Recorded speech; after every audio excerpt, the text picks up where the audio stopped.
Vous le savez, la guerre est malheureusement souvent un moyen d'innover. Que ce soit le projet Manhattan et ses avancées sur le nucléaire, ou la conquête spatiale pendant la guerre froide, nous avons de nombreux exemples d'innovations qui lui sont dues.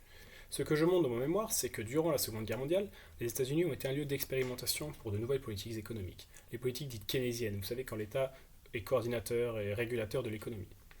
À l'origine de tout cela, il y a un certain John Maynard Keynes, un économiste britannique parmi les plus importants du XXe siècle. Il publie en 1936 sa théorie générale. Mais ce n'est pas sur lui que je me suis attardé, mais sur le Keynes américain, Alvin Hansen, très critique par ailleurs envers le britannique en 1936. Il réfléchit sur le cycle des affaires dès les années 1920. Le cycle des affaires, c'est l'image classique qu'on a quand on parle d'économie. Vous voyez ces graphiques irréguliers qui oscillent, qui montent et qui descendent? C'est ça.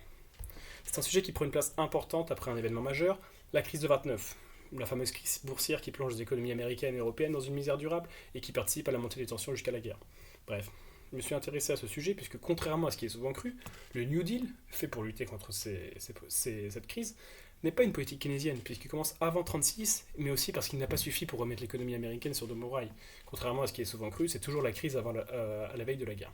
D'ailleurs, en 1937, les États-Unis connaissent une rechute importante. C'est cela, ainsi que son entrée à Harvard, qui vont faire changer d'avis à Hansen sur les prescriptions que Keynes faisait alors.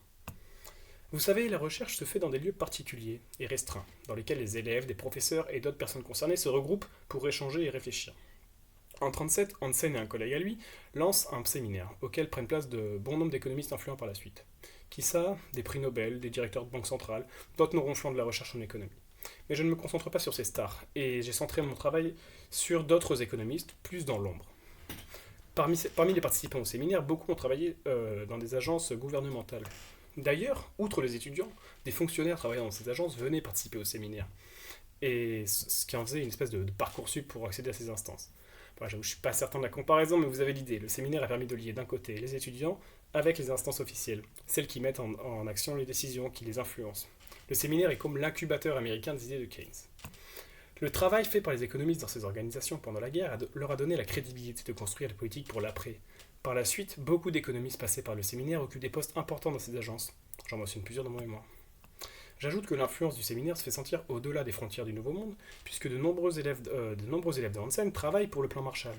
Enfin, dans mon mémoire, je m'attarde sur l'élaboration d'une loi, la loi pour l'emploi, votée en 1946 et qui a comme objectif de lutter contre le risque de chômage après la guerre. Car le chômage risquait de redevenir un problème avec le retour de 12 millions de soldats sur le sol de l'oncle Sam. Cette loi écrite et défendue par les proches de Hansen, et elle entérine le rôle de l'État dans la lutte contre le chômage, ne laissant plus libre cours total au marché. L'État doit prendre sa place et sa part de responsabilité pour lutter contre.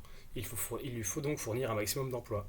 En fait, j'essaye de montrer dans son mémoire comment Hansen et la guerre ont propulsé les idées keynésiennes au premier plan des politiques économiques.